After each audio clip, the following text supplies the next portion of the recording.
नेता प्रतिपक्ष जयराम ठाकुर ने शिमला में प्रेस वार्ता को संबोधित करते हुए कहा कि हिमाचल प्रदेश में स्वास्थ्य व्यवस्था चरमरा गई है। स्वास्थ्य के क्षेत्र में प्रधानमंत्री नरेंद्र मोदी ने आयुष्मान भारत जैसी योजनाएं शुरू की है। वहीं प्रदेश के सभी लोगों को लाभ मिल सके, इसके लिए भारतीय जनता पार्टी ने हिमकेयर योजना शुरू की थी, लेकिन कांग्रेस सरकार ने सत्ता में आते ही हिमकेयर योजना निष्क्रिय तो नहीं की, लेकिन उसे अपाहिज कर दिया। इससे अब लोगों को लाभ नहीं मिल पा रहा है। बीते दिनों 21 वर्षीय युवती के कैंसर से पीड़ित पिता की मृत्यु हो गई, कारण उन्हें समय पर इंजेक्शन नहीं मिल पाया। इसके लिए वे बार बार अस्पताल के चक्कर काटते रहे। जब अपने बलबूते पर उन्होंने पैसों का इंतजाम किया तो उनके पिता की मृत्यु हो गई। डॉक्टर का कहना है कि हिमकेयर योजना के तहत पैसा नहीं आ रहा है, जिसके चलते इंजेक्शन नहीं दे पाए। कांग्रेस सरकार का गरीब लोगों के लिए ऐसी स्थिति में अमानवीय दृष्टिकोण दुर्भाग्यपूर्ण है। देखिए, कल तो कार्यक्रम जो है वो संविधान गौरव अभियान के अंतर्गत यहाँ हमारे केंद्रीय मंत्री डॉक्टर जितेंद्र जी आए थे। इसके अलावा कोई चर्चा नहीं हुई है और मैं यही कहना चाहूंगा कि अध्यक्ष का चुनाव होगा। अभी दिल्ली में चुनाव हो रहा है विधानसभा का। उस चुनाव की प्रक्रिया में से अगर बीच में समय आया तो बीच में, नहीं तो उसके पश्चात होगा, जल्दी होगा, ऐसा मुझे उम्मीद है।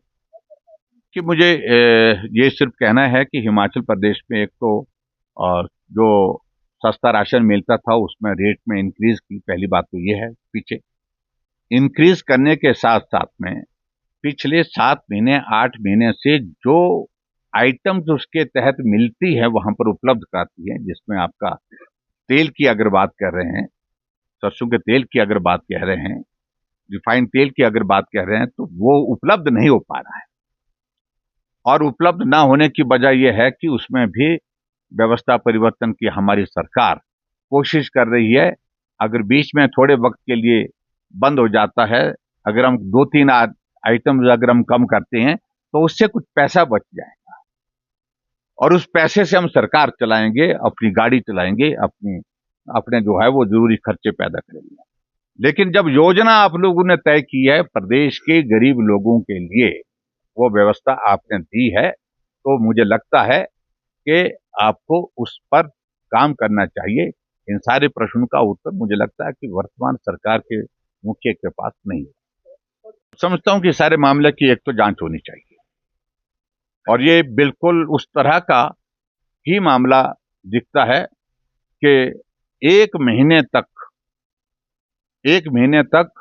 वो इंजेक्शन जो है उस बीमार आदमी को, पेशेंट को जो है उपलब्ध नहीं करवाया गया। कभी यहां भेजते रहे, कभी वहां भेजते रहे। और वैसे भी इस बात को मैं बड़ा स्पष्ट करना चाह रहा हूं, कीमोथेरेपी का जो ट्रीटमेंट का एक पूरा प्रोसीजर होता है, उस साइकिल होता है। अगर उस ट्रीटमेंट, कैंसर के पेशेंट के ट्रीटमेंट में अगर वो साइकिल टूट जाता है ट्रीटमेंट का, दवाइयों का, तो बीमारी कई गुना ताकत के साथ उस पेशेंट के ऊपर जो है हावी हो जाती है, जिसके कारण उसकी जिंदगी और भी ज्यादा खतरे में हो जाती है।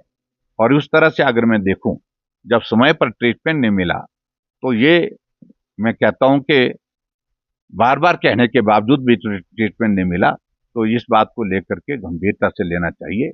और ये उस दृष्टि से इसी प्रकार का एक मामला है।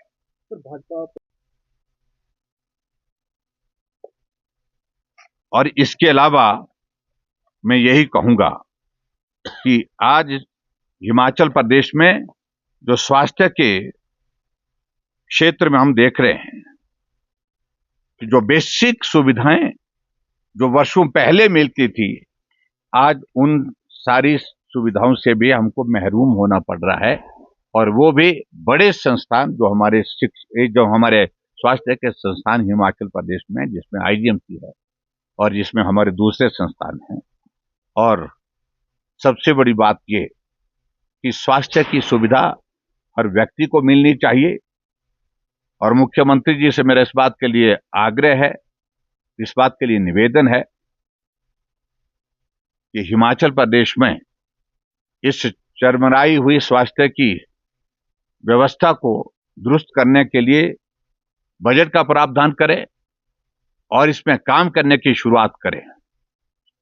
यह जाह्नवी की पीड़ा तो मीडिया के सामने आ गई, लेकिन न जाने कितने सैकड़ों हजारों लोग ऐसे हैं जो अपनी पीड़ा को बता नहीं पाए।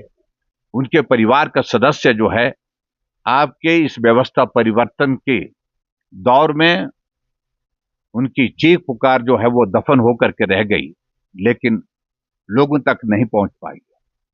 इसलिए ये बहुत बड़ा विषय है, ये बहुत गंभीर विषय है। मुख्यमंत्री संज्ञान ले, इतना ही मैं कहना चाहता हूं।